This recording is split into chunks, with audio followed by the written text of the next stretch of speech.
오늘의 말씀, 로마서 12장 1절부터 2절 말씀입니다. 그러므로 형제들아, 내가 하나님의 모든 자비하심으로 너희를 권하노니 너희 몸을 하나님이 기뻐하시는 거룩한 산 제물로 드리라. 이는 너희가 드릴 영적 예배니라. 너희는 이 세대를 본받지 말고 오직 마음을 새롭게 함으로 변화를 받아 하나님의 선하시고 기뻐하시고 온전하신 뜻이 무엇인지 분별하도록 하라. 아멘. 할렐루야. 꽤 오래전이지요.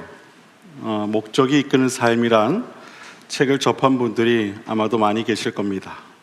이 책의 내용은 하나님께서 인간에게 주신 이 삶에는 분명한 목적이 있는데 그것이 바로 예배, 교제, 훈련, 사역, 전도라는 것입니다. 그러면서 사람은 첫째, 하나님의 기쁨을 위해 계획되었으므로 예배의 삶을 살아야 하며, 둘째, 하나님의 자녀로 태어났으므로 하나님과 함께 이 교제의 삶을 살아야 하고, 셋째, 그리스도를 닮은 모습으로 창조되었으므로 계속하여 그리스도를 닮아가는 훈련의 삶을 살아야 하고, 넷째, 하나님을 섬기기 위해 지음받았으므로 사역의 삶을 살아야 하고, 다섯째, 사명을 위해 또한 지음받았으므로 전도의 삶을 살아야 한다는 것이 이 책의 전체적인 내용입니다. 그러면서 모든 사람은 반드시 이러한 이 하나님께서 목적하신 그 목적이 이끄는 대로 살아야 한다는 것이 이 책의 결론입니다. 이 책이 주고자 하는 바는 분명합니다. 바로 하나님께서 주신 삶의 목적을 가지라는 것이죠. 여러분, 인간의 삶에는 반드시 분명한 목적이 필요합니다. 왜냐하면 목적이 없으면 삶이 두렵기 때문입니다. 목적이 없으면 우리의 생각과 이 마음속에 항상 염려와 걱정이 끊이지 않습니다. 삶이 두렵고 근심이 되고 염려가 되는 데에는 다 이유가 있습니다. 그것은 어떤 상황이나 환경 때문이 아닙니다. 삶에 분명한 목적이 없기 때문이죠. 그래서 목적이 없는 삶은 두려울 수밖에 없는 것입니다. 두렵기 때문에 염려하게 되는 것이고 걱정하는 마음이 떠나지 않는 것입니다. 하지만 이 목적이 분명한 삶은 어떠한 상황 속에서도 어떠한 환경 속에서도 결코 두려워하거나 염려하지 않습니다. 왜냐하면 자신이 이루어 가야 할 삶의 목적이 있기 때문입니다. 그 목적이 어떠한 두려움이나 염려나 근심보다도 훨씬 더 크기 때문입니다. 사랑하는 여러분, 여러분 인생에 분명한 목적을 가지시길 바랍니다. 삶의 목적을 가지셔야 돼요. 이것은 나이나 어떤 직업이나 또 성별이나 이런 것들과는 아무런 상관이 없습니다. 여러분을 향한 하나님의 인생의 목적을 발견하시면 되는 거예요. 그것을 찾으시면 되는 겁니다. 무엇을 하느냐는 또한 중요하지 않습니다. 어떤 목적을 갖느냐, 그것은 중요하지 않습니다. 그것이 무엇이 되었든 하나님께서 기뻐하시고 하나님께서 원하시는 것이면 되는 것입니다. 목적의 크기와 종류와 형태가 아닌 하나님께서 원하시고 뜻하시는 그러한 나의 삶의 분명한 목적을 발견하면 되는 것입니다. 지금 나의 삶을 통해 하나님께서 원하시는 바가 무엇인가? 그 뜻을 찾아 그 뜻을 이루어가는 삶을 살면 되는 것입니다. 오늘 본문 2절을 보면 우리가 구하고 찾아야 할 하나님의 뜻과 우리 신앙의 목적에 대해 이렇게 말씀합니다. 너희는 이 세대를 본받지 말고 오직 마음을 새롭게 함으로 변화를 받아 하나님의 선하시고 기뻐하시고 온전하신 뜻이 무엇인지 분별하도록 하라. 아멘. 성경은 우리로 하여금 하나님의 뜻을 구하되 그 뜻을 잘 분별하여 구할 것을 권면합니다. 여러분, 우리가 찾아야 할 하나님의 뜻은 다른 것이 아닙니다. 하나님의 선하시고 기뻐하시고 온전하신 그 뜻, 그것이 곧 우리가 구해야 할 하나님의 뜻인 줄로 믿습니다. 이러한 하나님의 뜻을 구하기 위해서 우리가 먼저 선행해야 할 것이 있습니다. 그것은 바로 이 마음의 변화입니다. 마음의 변화. 우리가 하나님의 뜻을 찾고 그 뜻을 쫓아 우리 신앙의 목적으로 삼기 위해서는 먼저 우리가 변화받아야 한다는 것이겠죠. 즉 우리 자신의 마음이 변화되지 못하면 하나님의 선하시고 기뻐하시고 온전하신 뜻을 발견하기 어렵다는 말씀이기도 한 것입니다. 마음이 변하지 못하면 하나님의 뜻을 알 수 없다는 것이죠. 사실 변화받으라는 말이 쉽지 사람 마음이 쉽게 변하겠습니까? 아니겠죠. 사람처럼 변하기 어려운 대상도 없습니다. 그래서 여러분의 자녀들이 자랄 때 항상 그런 말씀을 하시는 거잖아요. 아휴, 저놈 녀석 저거 누구 닮아서 저러나. 변하지 않는 거예요. 이미 고인이 되신 제가 존경하던 목사님 부부가 계셨어요.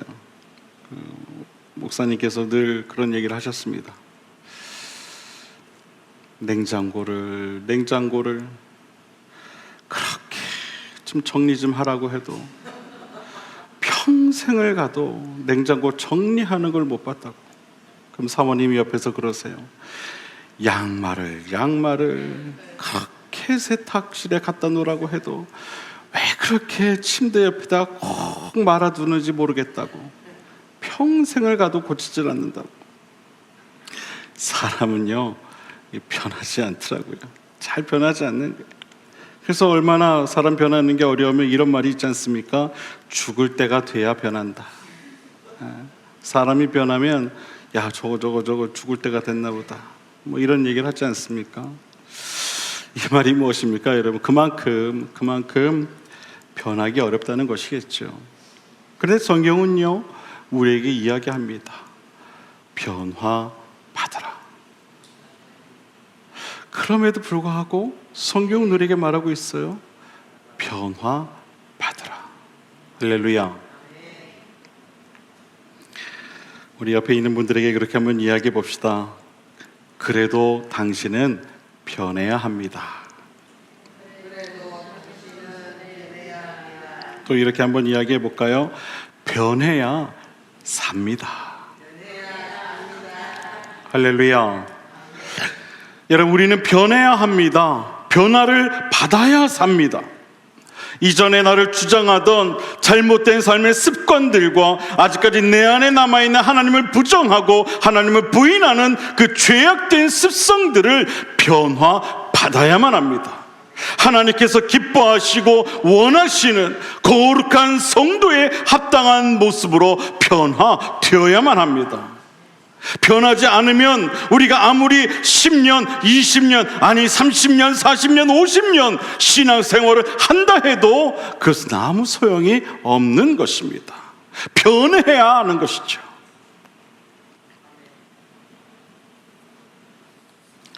사랑하는 여러분, 꼭 하나님의 은혜로 변화 받으시길 바랍니다.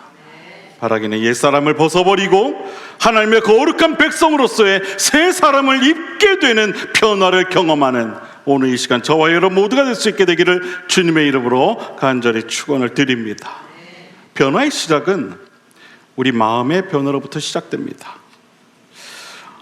본문 2절을 보면 이런 말씀이 나옵니다. 너희는 이 세대를 본받지 말고 오직 마음을 새롭게 함으로 변화를 받아야 한다. 즉 모든 변화의 시작은 우리 이 마음에서부터 시작된다는 것이겠죠. 마음이 변하지 않으면 결코 변하지 않는다는 것을 우리에게 일러주고 있는 말씀입니다. 마음이 변해야 삽니다. 마음이 변해야 내가 변합니다. 나의 말이 변하고 나의 행동이 변하고 나의 판단이 변하고 나의 삶이 변하게 되는 줄로 믿습니다. 모든 변화의 시작은 그래서 우리의 이 마음에 있는 것입니다. 마음이 변해야 되는 거예요. 우리의 믿음도 우리의 마음에서부터 시작되듯이 우리의 삶의 변화도 우리의 이 마음에서부터 시작된다는 사실을 여러분 꼭 기억하시게 되기를 바랍니다. 그렇다면 우리의 이 마음의 변화의 그 기준은 무엇일까요? 그 기준, 그 변화의 기준. 이 변화의 기준이 있어야 되지 않겠습니까? 빌립보서 2장 5절을 보면 그 기준을 분명히 우리에게 말씀하죠. 너희 안에 이 마음을 품으라. 곧 그리스도 예수의 마음이니. 할렐루야. 여러분 성경 우리에게 말합니다. 너희 안에 이 마음을 가져야 한다. 이 마음을 품어야 한다. 그 마음이 무엇인가? 바로 그리스도 예수의 마음이다. 분명하게 우리에게 말씀하고 있어요. 변화의 그 기준, 그것은 바로 그리스도 예수의 마음인 거예요. 감사하게도 성경은 우리에게 그 기준을 정확하게 일러주고 있어요. 예수 그리스도의 그 마음. 우리가 변화되기 위해 먼저 우리의 마음이 변화받아야 하는데 그 변화의 기준은 바로 예수 그리스도의 마음이라는 것입니다. 내 마음이 아니라, 내 생각이 아니라, 내가 가지고 있는 지식이 아니라, 내가 그동안 살아온 경험이 아니라 내 마음의 기준은 바로 예수 그리스도라는 거예요. 예수 그리스도. 예수 그리스도의 마음은 무엇인가? 빌립보서 5절 그 이하를 보게 되면 그것에 대해 쭉 정리를 해줘요. 바로 사랑과 정의와 순종의 마음을 이야기하더라고요. 사랑의 마음, 정의의 마음, 순종의 마음. 이것이 바로 예수 그리스도의 마음이라는 거예요. 사랑하는 여러분, 우리의 마음이 예수 그리스도의 마음으로 변화를 받아야 우리 자신이 변화되고 우리 자신이 변화되어야 하나님의 선하시고 기뻐하시고 온전하신 뜻이 무엇인지 알 수 있게 되는 줄 여러분 꼭 믿으시길 바랍니다. 그리고 그 뜻을 알아야 우리의 삶의 궁극적인 목적을 찾아 살아갈 수 있게 됨을 또한 여러분 꼭 믿으시길 바랍니다. 우리 마음이 예수 그리스도의 마음으로 완전히 변화되지 못하면 우리는 어떠한 경우에도 하나님의 뜻이 무엇인지 알 수 없다는 사실을 여러분 기억하시기를 바랍니다. 우리가 하나님의 뜻을 쫓아 살아가는 목적 있는 삶을 살아가기 위해서는 먼저 우리의 이 마음이 예수 그리스도의 마음을 닮아가야 하는 것입니다. 그러므로 우리는 우리 안에 예수 그리스도의 마음을 품도록 항상 그리스도의 마음을 사모해야 하는 것입니다. 내 마음이 주님의 마음을 닮아갈 수 있도록 그것을 날마다 구하며 그것을 사모해야 하는 것이죠.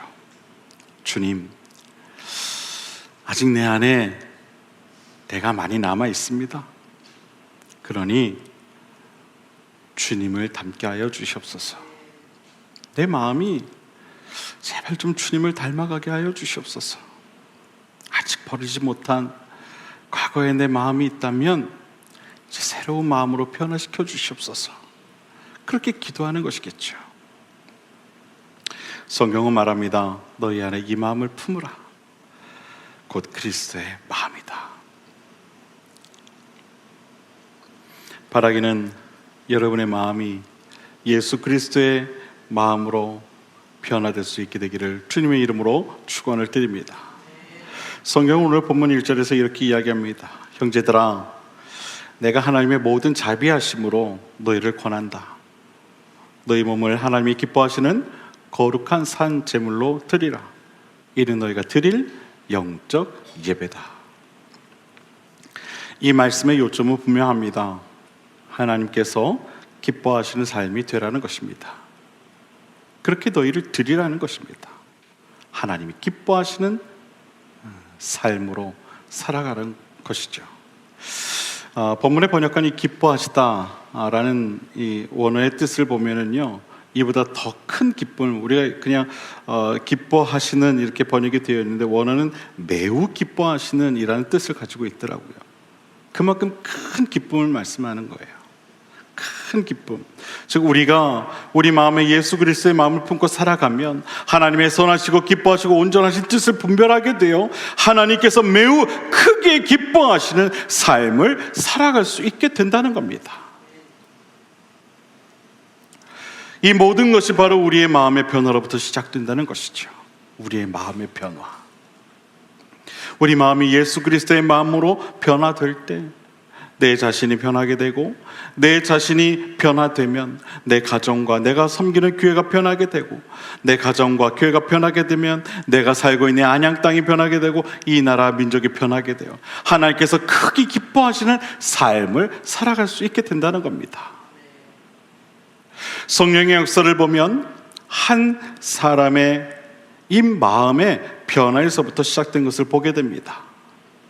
모든 부흥의 시작은 한 사람의 마음의 변화에서부터 시작된다는 겁니다. 사랑하는 여러분, 바라기는 먼저 여러분의 마음의 변화를 받으시게 되기를 주님의 이름으로 부탁을 드립니다. 예수 그리스도의 마음으로 꼭 변화 받으시게 되기를 바랍니다. 그 변화의 순간부터 하나님께서 여러분을 통해 성령과 부흥의 역사를 시작하실 것입니다. 성령과 부흥의 역사는 어떤 한 사람을 통한 역사가 아닙니다. 한 사람이 변하여 일어나는 것입니다. 바로 우리 한 사람의 변화로부터 시작되는 것이겠죠. 우리가 변할 때 성령의 역사와 부흥의 역사가 시작되는 것입니다. 그래서 변해야 하는 것입니다. 우리가 예수 그리스도의 마음으로 변화를 받을 때 비로소 우리 안에 성령의 역사와 변화의 역사가 시작되는 줄로 믿습니다. 예수님과 사마리아 여인과의 만남을 여러분 모두가 기억하실 것입니다. 우물가에서 예배에 관한 말씀을 나누신 바로 그 사건, 비록 사마리아라고 하는 한 이방 여인과의 만남이었지만 예수님을 만난 이 여인의 변화를 통하여 그 여인이 살고 있던 그 마을의 모든 사람들이 변화된 것을 우리는 잘 알고 있습니다. 그리고 사도 바울과 실라가 감옥에 갇혔을 때 간수장을 만난 사건 또한 여러분이 기억하실 것입니다. 그 만남을 통해 간수장의 가정의 모든 이들이 또한 변화받아 구원받은 사건을 우리는 또한 잘 알고 있습니다. 또한 베드로 사도가 부활하신 예수님을 만난 후에 그의 설교를 통해 수천 명의 사람들이 회개하고 변화되었던 놀라운 사건도 우리가 다 기억하고 있습니다. 모든 역사는 한 사람의 그 마음의 변화로부터 시작된다는 것을 보여주고 있는 사건들입니다. 이것이 바로 성령의 역사요 부흥의 역사인 줄로 믿습니다. 한 사람의 변화가 또 한 사람의 변화를 일으키고 또 다른 한 사람의 변화를 일으키게 되듯이 한 사람의 작은 변화가 결국 교회 안에 큰 부흥의 역사를 나타나게 되는 줄로 믿으시길 바랍니다. 저는 우리 비상그림 교회에도 이러한 변화의 역사, 부흥의 역사, 성령의 역사가 일어날 수 있게 되기를 바랍니다. 우리 한 사람 한 사람의 변화를 통하여 우리 교회가 변하고 우리 교회를 통하여서 안양 땅이 변화되는 하나님의 놀라운 변화의 역사가 있게 되기를 간절히 소망합니다. 하나님께서는 이 지역을 변화시키고자 우리 비상그림교회를 이곳에 세우신 줄로 믿습니다. 또한 저와 여러분을 그러한 목적으로 이곳에 모이게 하신 줄로 또한 믿습니다. 우리로 하여금 우리 이 비상그림교회를 통하여 하나님의 성령의 역사와 부흥의 역사가 일어나길 원하신다는 겁니다. 여러분, 그래서 변해야 하는 겁니다. 그래서 변해야 되는 거예요. 예수 그리스도의 마음으로 변해야 하는 것입니다. 우리는 이러한 변화를요, 두려워해서는 안 되는 거예요. 그리고 머뭇거려서도 안 되는 거예요. 아이고 목사님, 그러기에는 제가 너무 늙었어요. 그러기에는 제 무릎이 말을 안 들어요.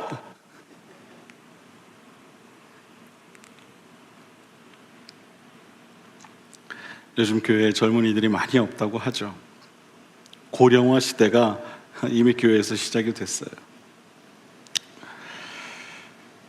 여러분, 그래도 변화를 두려워하지 마시기 바랍니다. 그래도 변화를 두려워하서는 안 돼요. 신명기 31장에서 모세가 여호수아를 가나안 땅으로 보낼 때 어떤 말을 그에게 합니까? 너는 두려워하지 말라. 두려워하지 말라.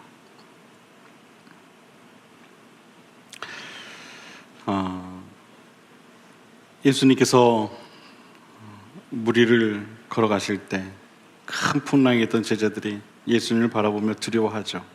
그때 제자들을 향해 뭐라고 이야기합니까? 나다, 두려워하지 마라. 내가 왔다, 두려워하지 마라.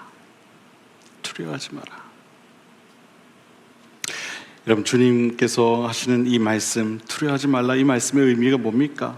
그냥 막연히 그냥 두려워하지 마, 그저 격려 차원에서 하는 이야기일까요? 아니죠. 내가 너희와 함께하고 있으니 두려워하지 말아라, 그런 말씀 아닐까요? 사랑하는 여러분, 변화를 두려워하지 마시길 바랍니다. 머뭇거리지 마시길 바랍니다. 여러분의 나이와 상관없이, 여러분의 상황과 형편과 상관없이 하나님은 여러분을 통하여 일하실 것입니다. 변화받으면 하나님은 반드시 여러분과 함께 일하실 것입니다. 예수 그리스도의 마음으로 변화를 받아 바라기는 하나님의 뜻을 따라 살아가는 목적이 있는 인생이 되시기를 바랍니다. 하나님의 뜻대로 살아가는 그런 목적이 있는 삶이 저와 여러분의 삶이 되기를 바랍니다.